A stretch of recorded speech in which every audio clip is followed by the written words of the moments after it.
Oke, ya sebenarnya. Sekarang kita bahas tentang analisis kualitatif. Kita di sini akan ngebahas tentang definisinya apa sih, kenapa harus dilakukan analisis kualitatif dan sistem analisis kualitatif yang bakalan ditunjukkan itu seperti apa. Jadi caranya kita menganalisis suatu zat secara kualitatif gitu. Dan di sini akan diberikan tips-tipsnya ya.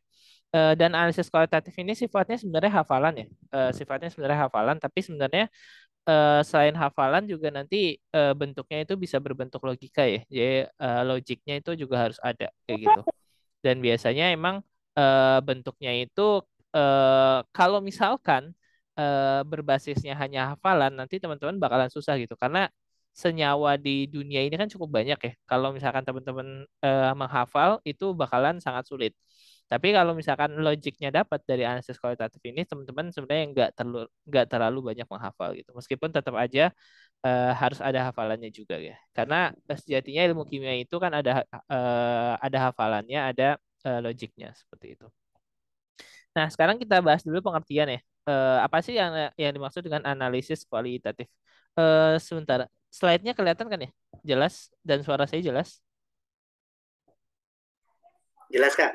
Jelas ya? Oke. Ya, sekarang kita masuk ke tahap analisis kualitatif ya. Nah, analisis kualitatif, apa yang dimaksud dengan analisis kualitatif? Jadi, analisis kualitatif itu merupakan suatu metode yang digunakan untuk menentukan suatu jenis senyawa tanpa mengetahui jumlah yang terkandung. Jadi, kita itu menentukan jenis senyawanya ya, tapi kita nggak perlu tahu jumlahnya berapa. Tapi yang jelas kita tahu aja ini senyawanya apa, ini senyawanya apa, dan sebagainya. Nah, karena kita hanya pengen tahu jenis senyawanya saja tanpa mengetahui jumlahnya, maka analisis kualitatif ini harus ada syaratnya. Syaratnya apa? Syaratnya itu adalah konsentrasinya itu cukup tinggi. Nah, definisi dari konsentrasi cukup tinggi ini itu biasanya lebih dari 0,1 molar. Jadi kalau misalkan teman-teman punya zat yang konsentrasinya at least 0,1 molar, minimal 0,1 molar, itu bisa dilakukan analisis kualitatif. Nah, kalau konsentrasi kurang dari 0,1 molar gimana? Sebenarnya bisa juga untuk beberapa senyawa, tapi secara general itu sebaiknya jangan dilakukan analisis kualitatif kalau konsentrasinya di bawah 0,1 molar. Kenapa? Karena analisis kualitatif itu butuh identifikasi yang berupa visual ya, berupa visual. Jadi visual dan juga terkadang penciuman juga. Jadi harus ada warna yang terbentuk, harus ada perubahan warnanya, harus ada endapannya, harus ada bau, atau harus ada gas. Jadi itu bisa dibilang secara visual, kebanyakan secara visual. Tapi kalau misalkan konsentrasinya rendah, itu yang visual itu tidak terlihat gitu. Jadi otomatis kita tidak bisa mengidentifikasi bahwa suatu proses ini terjadi atau tidak gitu. Karena konsentrasinya terlalu kecil. Maka biasanya konsentrasi minimum untuk analisis kualitatif itu adalah 0,1 molar seperti itu. Nah, Nah, itu pengertian ya. Sekarang kita mulai dari analisis kation dulu. Nah, analisis kation di sini umum ya. Jadi segala kation yang di apa identifikasi itu biasanya ininya itu adalah bentuknya itu dari sumbernya itu dari Vogel. Jadi Vogel itu bukunya cukup lama ya, udah tahun 1970-an, sekitar 1970-an dan sekarang masih digunakan. Jadi udah sekitar hampir 50 tahunan ya. Hampir 50 tahunan buku Vogel tersebut dan sekarang masih digunakan dan masih relevan ya. Karena dia berbentuk analisis kualitatif. Jadi si penulisnya itu si Vogelnya itu dulu tuh bukunya warna hijau ya, tapi sekarang kayaknya udah ganti-ganti sampul. Jadi lebih bagus, desainnya juga lebih bagus. Jadi beliau itu membagi kation itu dalam 5 golongan. Jadi beliau membagi kation dalam 5 golongan secara analisis kualitatif. Nah, pembagian 5 kationnya ini didasarkan pada endapan yang dia terbentuk ya, yang dia bisa terbentuk dari anion-anionnya. Jadi kalau misalkan kita punya senyawa random nih, kita punya senyawa random, kita mau cek kationnya dulu. Nah, maka senyawa random itu bisa melalui tahapan-tahapan yang diusulkan oleh Vogel ini. Jadi beliau membagi menjadi 5 golongan ya. Pertama tentu saja ada golongan satu, golongan dua, golongan tiga, golongan empat, dan golongan lima. Nah, kenapa ini paling relevan dan paling bagus pembagiannya? Karena kalau misalkan kita lihat dari pembagian golongan ini, kita bisa identifikasi suatu senyawa yang random, benar-benar random, itu secara runut. Dan kita bisa langsung tahu kira-kira senyawa tersebut itu apa.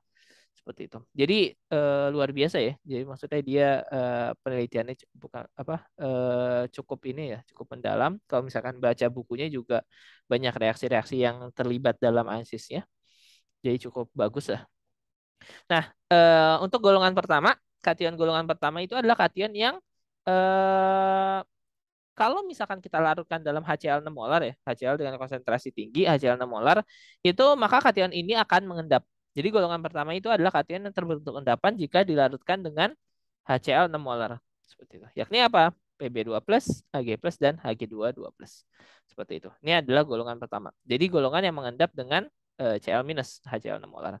Nah, kenapa kita pakai HCl 6 molar? Karena kalau HCl-nya konsentrasinya rendah, kalau HCl-nya itu konsentrasinya rendah ya seperti apa bisa dibilang ya bahwa itu endapannya mungkin tidak bukan tidak terbentuk kalau terhadap endapan HCl nih. Biasanya kurang jelas lah endapannya. Tapi kalau misalkan HCl-nya 6 molar dan juga dia bisa bereaksi dengan zat-zat lain yang mungkin bereaksi dengan asam gitu. Nah, jadi dia bakalan mengendapkan si kation-kationnya ini seperti itu. Dan ini adalah golongan pertama. Jadi yang mengendap dengan HCl 6 molar. Nah golongan kedua, jadi misalkan ya, kita punya zat random, kita reaksikan dengan HCl 6 molar. Kita biasanya kita teteskan saja atau satu pipet penuh gitu.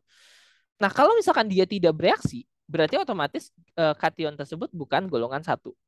Nah, ketika dia bukan golongan satu, maka apa? Ya udah, berarti otomatis kation kita bukan 3 logam ini. Nah, seperti itu. Nah, coba kita masuk ke identifikasi golongan 2. Jadi setelah golongan satu usai, coba kita identifikasi pakai golongan 2. Apa itu golongan 2? Yakni kita tambahkan H2S. Jadi larutannya itu bisa kita tambahkan H2S. Jadi ini simultan ya. Jadi kalau misalkan kita tahu dia itu tidak bereaksi dengan HCl, itu bisa kita tambahkan langsung kita tambahkan H2S gitu. Kita tambahkan H2S. Nah, kita tambahkan H2S, kira-kira mengendap atau enggak? Nah, kalau mengendap, maka dia termasuk dari golongan 2 ini. Ya, golongan 2 ya. Apa itu golongan 2? Ya, Hg2+, Cu2+, Bi3+, Cd2+, As3+, As5+, Sb3+, Sb5+, Sn2+, dan Sn4+. Nah, ini notabene kation-kationnya itu adalah kation-kation bukan golongan transisi ya, bukan logam transisi alias dia golongan logam utama. Logam golongan utama kayak misalkan arsen, stibium, antimon, timah seperti itu. Dan kalau golongan transisinya itu relatif biasanya yang golongan 2 ini adalah golongan transisi periode ketiga dan keempat.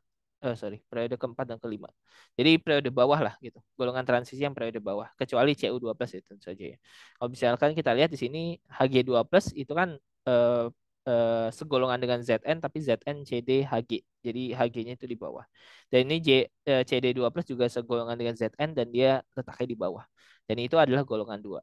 Nah, jadi ini bisa kita simultan. Jadi kalau misalnya kita punya suatu zat random, kita reaksikan dengan HCl. Kalau misalkan tidak ada endapan, maka otomatis dia bukan golongan satu. Terus setelah itu apa? Setelah itu dari larutan yang sama, setelah tambahkan HCl itu bisa kita tambahkan H2S. Kita tambahkan H2S, mengendap atau enggak? Kalau mengendap, ya tentu saja dia termasuk golongan 2.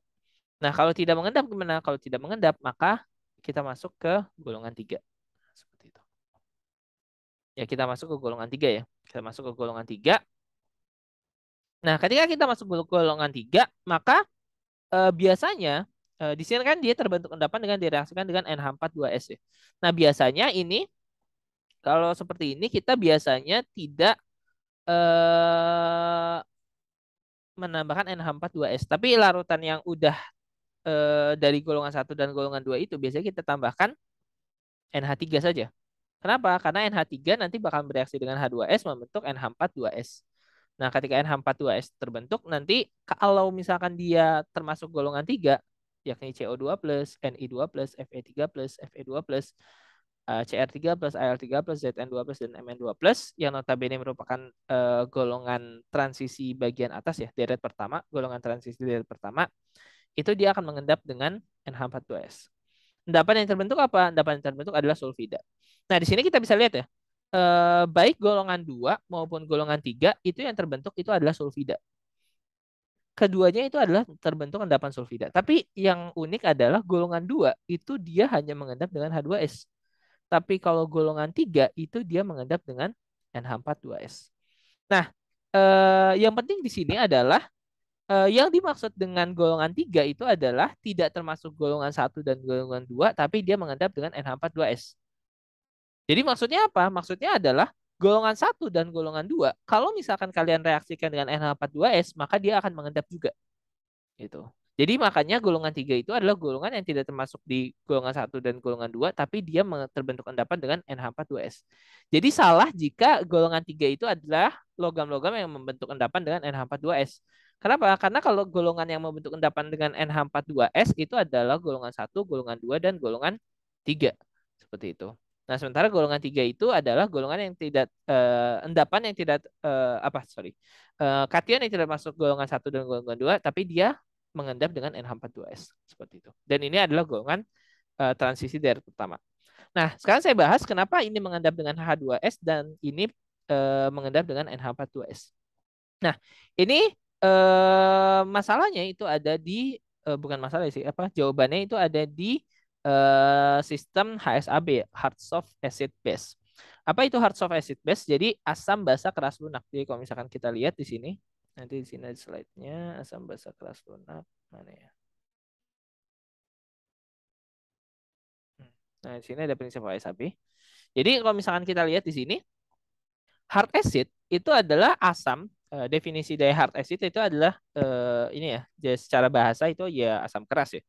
Jadi, tapi secara definisi itu adalah asam yang memiliki kerapatan muatan tinggi. Nah, definisi dari kerapatan muatan tinggi itu apa? Yakni kationnya itu cenderung kecil, ya, tapi memiliki muatan yang besar. Seperti itu. Itu adalah ciri hard acid. Kalau soft acid gimana? Soft acid tentu saja adalah asam yang memiliki kerapatan muatan rendah. Itu biasanya muatannya itu kecil, tapi ukurannya itu cukup besar. Nah, di sini saya kasih contoh hard acid itu adalah Fe3+, Al3+. Kenapa? Karena itu relatif kecil ya kationnya. Sementara yang kerapatan yang soft acid itu contohnya itu adalah Ba2+. Nah, kalau hard base dan soft base itu sebenarnya sama aja, tapi bedanya itu adalah dia muatannya itu saja muatan negatif karena dia basah. Ya, jadi di sini contohnya itu adalah OH-, dan di sini adalah soft base-nya itu adalah SO4 2-. Nah, kenapa prinsip HSAB ini penting dalam analisis kualitatif? Karena terkadang kita tuh tidak bisa memprediksi, terkadang ya kita lupa atau mungkin ada senyawa-senyawa aneh lain yang tidak bisa kita prediksi apakah dia mengendap atau tidak gitu. Nah, ini makanya kita gunakan prinsip HSAB. Nah, prinsip HSAB, asam keras atau hard base itu akan cenderung bereaksi dengan hard acid ya. Hard acid akan bereaksi dengan hard base. Jadi asam keras itu akan cenderung bereaksi dengan basa keras. Nah, kalau misalkan asam keras bereaksi dengan basa keras, artinya kation dari asam keras dengan anion dari basa keras itu akan bereaksi dan akan membentuk endapan. Jadi dia akan membentuk endapan. Jadi hard acid pasangannya adalah hard base. Begitu juga kalau soft acid itu pasangannya adalah soft base ya. Jadi soft acid itu pasangannya adalah soft base. Nah, ketika dia bereaksi dia cenderung akan mengendap. Nah, contoh yang paling kentara itu adalah contohnya ya ini golongan 2 dan golongan 3. Golongan 2 itu kita bisa lihat itu adalah golongan logam-logam golongan utama yang notabene itu adalah golongan-golongan yang deret bawah gitu. Deret bawah ya. Deret bawah periodenya periode tinggi. Nah, begitu juga logam transisinya itu adalah logam transisi dari kedua dan dari ketiga yang relatif ukurannya itu tentu saja lebih besar. Nah, makanya apa? Makanya dia bertindak sebagai soft acid. Oke, dia bertindak sebagai soft acid. Nah, sementara si golongan 3 ini, golongan 3 ini dia itu adalah golongan kation-kation yang notabene ionnya itu kecil. Ukuran ionnya itu kecil. Dan dia terbukti kita lihat di sini itu adalah notabene merupakan eh, asam-asam kation-kation di logam transisi dari pertama. Dan juga di sini ada logam utama yang tentu saja di bagian atas seperti itu. Jadi dia termasuk hard acid. Nah, sementara sulfida itu adalah soft base. Kenapa? Karena ukurannya relatif besar. Sulfida kan dari oksigen terus sulfida ya. sulfida. Itu relatif besar. Nah, makanya karena dia relatif besar, maka dia akan lebih mudah untuk bereaksi dengan soft acid. Maka sulfida dengan soft acid itu akan lebih mudah bereaksi, sehingga dia akan lebih mudah untuk terbentuk endapan. Oke. Nah, jadi dia lebih mudah terbentuk endapan antara sulfida dengan soft acid. Nah, di sini yang soft acid siapa? Soft acid tentu saja golongan 2 yang tadi saya sebutkan. Nah, dia golongan 2 berarti otomatis apa? Golongan 2 itu akan lebih mudah terbentuk dengan sulfida. Makanya otomatis apa? Dengan H2S. Artinya apa? Kalau H2S kan H2S-nya itu asam lemah ya. Asam lemah, maka sulfida yang dihasilkan itu sedikit. Nah, artinya apa? Dengan sedikit sulfida saja dia bisa mengendap gitu. Seperti itu. Sementara hard acid karena dia lebih sulit untuk mengendap dengan soft base, maka dia harus membutuhkan sulfida dalam jumlah yang relatif lebih banyak. Makanya kalau pakai H2S dia tidak mengendap. Kenapa? Karena sulfida yang dihasilkan sedikit. Maka dia tidak mengendap. Makanya dia pakai NH42S yang notabene merupakan garam dan dia pasti bakal terurai menjadi NH4 plus dan S2 min. Dan karena jumlah S2 min itu banyak, maka dia akan mengendapkan golongan 3 seperti itu. Itu alasan kenapa golongan 2 dan golongan 3 meskipun sama-sama sulfida tapi beda kondisi. Dia mengendap terhadap suasana asam dan suasana basa. Seperti itu. Oke, ya semoga bisa dimengerti ya. Teman-teman kalau mau ada yang mau ditanyakan langsung aja ya, bisa langsung ditanyakan. Nah, di sini itu golongan 3. Nah, golongan 4 itu dia tidak termasuk golongan 1, 2, dan 3 tapi bereaksi dengan endapan amonium karbonat. Nah, contohnya itu apa? Barium, kalsium, strontium, dan magnesium seperti itu. Dia bakal mengendap dengan karbonat. Sekali lagi ya, golongan 4 itu adalah bukan golongan yang mengendap dengan amonium karbonat. Kenapa? Karena kalau yang mengendap dengan amonium karbonat itu adalah golongan 1, golongan 2, golongan 3, dan golongan 4. Tapi golongan 4 itu adalah yang tidak termasuk dengan golongan 1, 2, dan 3, tapi dia mengendap dengan amonium karbonat. Seperti itu. Oke. Nah, terakhir golongan 5 itu adalah golongan yang hanya tidak mengendap dengan ion apapun, dia hanya bisa diidentifikasi dengan tes nyala atau pemanasan. Itu biasanya itu merupakan logam alkali dan NH4 plus seperti itu. Oke, sampai di sini ada yang mau ditanyakan dulu?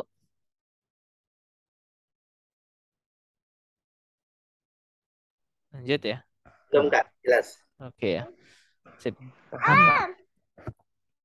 Oke, nah sekarang kita bahas ini ya. Nah, ini. Jadi skemanya itu seperti ini ya. Jadi kalau misalnya kita punya senyawa random, kita reaksikan dulu dengan HCl. Kalau positif artinya ada endapannya, oh berarti dia golongan 1. Kalau negatif, ya udah kita reaksikan dengan H2S. Kalau positif dia golongan 2, kalau negatif ya kita reaksikan dengan NH42S. Kalau positif dia golongan 3, kalau negatif kita reaksikan dengan natrium amonium karbonat. Dia golongan 4 kalau positif, kalau negatif golongan 5. Seperti itu. Oke, jadi palingan seperti ini aja ya. Ini adalah skemanya, bentuknya seperti itu. Oke.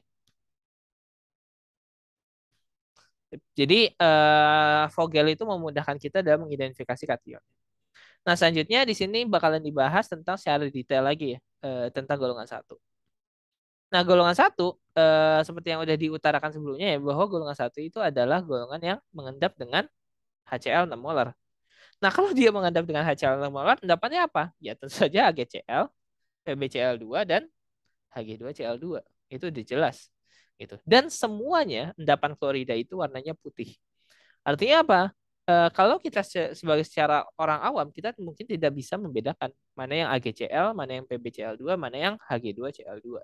Gitu. Mungkin kalau teman-teman yang udah sering nge-lab, terutama lab anorganik ya, analisis kualitatif ini ya udah jadi makanan sehari-hari gitu.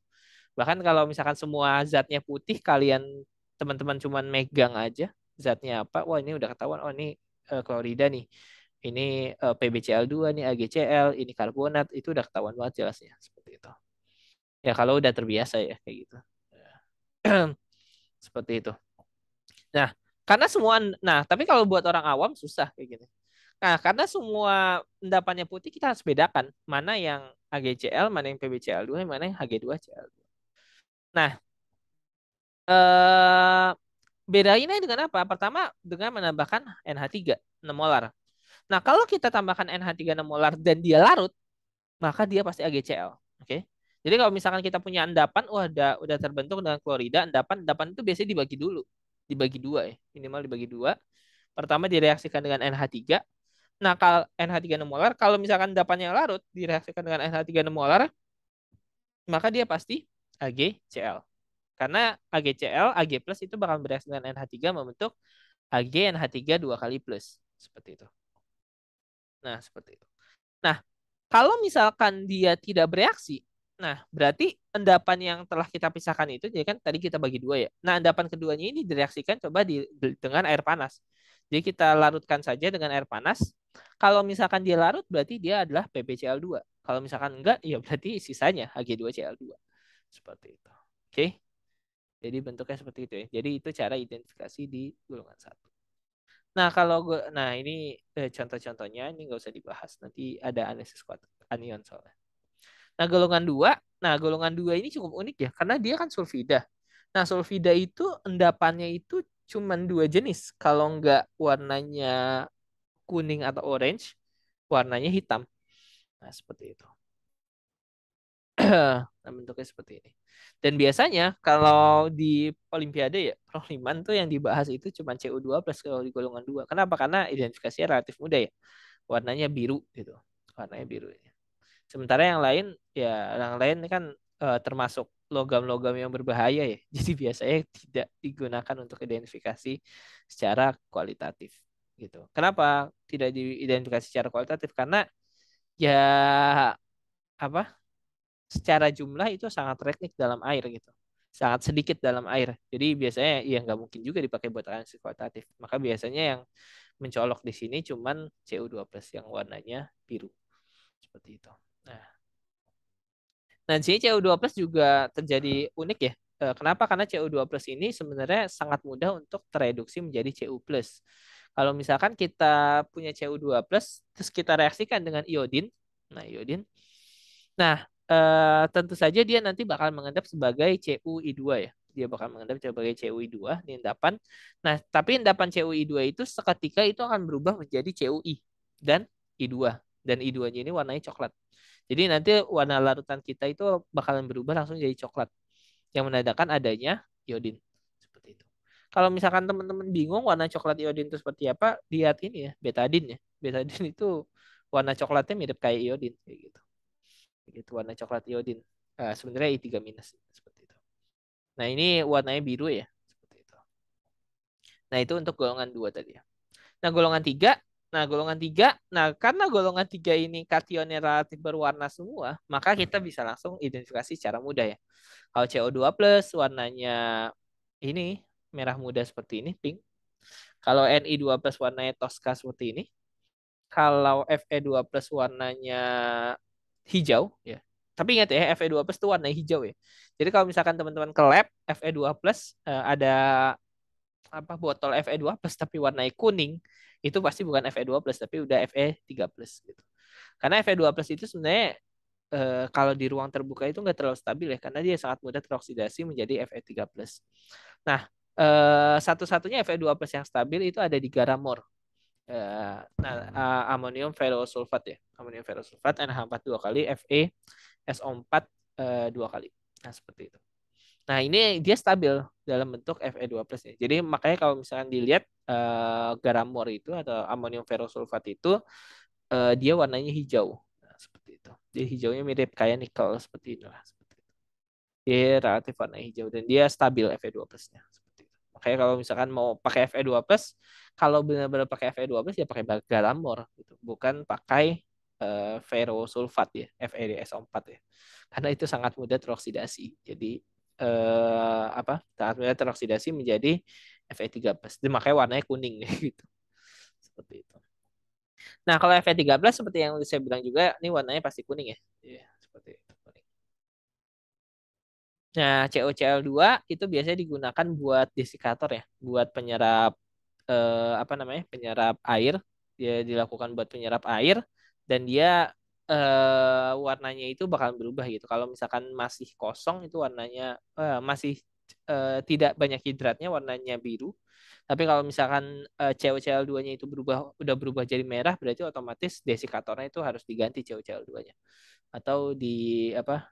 Didaur ulang lah. Biasanya dipanaskan sih di oven. Seperti itu. Kenapa itu menandakan bahwa COCl2-nya udah maksimal menyerap air. Seperti itu. Nah, ini karena ininya juga berwarna ya, maka dia Cr3+, Zn2+, dan Mn2+, dan juga seperti itu. Nah, di sini ada beberapa hal yang khusus ya. Pertama CR ya. CR itu dia bisa berbentuk Cr2O7, di mana Cr2O7-nya itu adalah warnanya oranye dan CrO4 warnanya kuning. Ya, jadi, nah Cr2O7 ini dia stabil pada suasana asam. Dia stabil pada suasana asam. Jadi kalau misalnya kita lihat di sini Cr2O7 stabil pada suasana asam yang warnanya oranye. Kalau misalkan dia suasananya berubah jadi basah, itu maka warnanya itu perlahan-lahan akan berubah menjadi kuning. Dan itu adalah terbentuknya CrO4. Kromat ya, di kromat dan kromat. Seperti itu. Dan Al, nah Al itu dia nanti ini ya, termasuk yang amfoter. Jadi dia bisa bereaksi dengan H+ maupun bereaksi dengan OH-. OH- dia bisa membentuk kompleks dengan AlOH4- dan H+ ya tentu saja dia bisa bereaksi membentuk Al3+. Ya. Nah, seperti itu. Dia juga bisa membentuk dengan kompleks dengan fluorin ya, jadi bentuk AlF4-.